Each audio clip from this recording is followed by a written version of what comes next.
So when we take a look at the words we're talking about, we really need to think of two areas.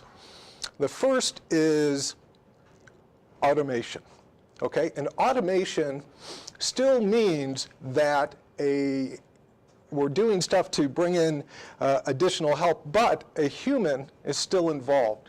And that's where we get automated from. In fact, it's one of my favorites in terms of a word that has a definition that requires another definition. So when you think automated, think automation.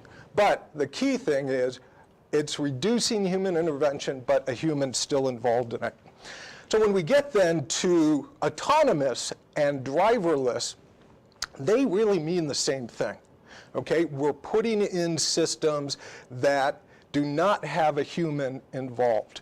And so a lot of times autonomous gets used as autonomous applications when really they're automated applications because we still have a driver. Now NHTSA and really SAE came out with 6 levels of automation, 0 being no automation at all the way up to level 5, which is autonomous. Now the easy way to distinguish between these levels, okay? Levels 0 through 4 still involve a driver in some way. By the time you get to 4, it's a lot less, but there are still going to be situations with those level 4 systems where a driver may be involved. Level 5, that would be sort of like this Google car that we hear about, no steering wheel, no driver. Right, level like 5 that's is 5 and not what we're going to be talking about today. Level 5 is driverless. So really the things that we'll talk about today kind of fall into the level 2 and 3 areas, so to speak. So those really kind of get into the definition. So automated and autonomous. Now, as we look moving forward, okay, the path to autonomous vehicles, and we talked about these 5 levels, but the other side of it involves communications. Okay, vehicle to infrastructure communications, more information into the system, as we'll talk about, will become important. So keep in mind those levels, keep in mind automated versus autonomous / driverless.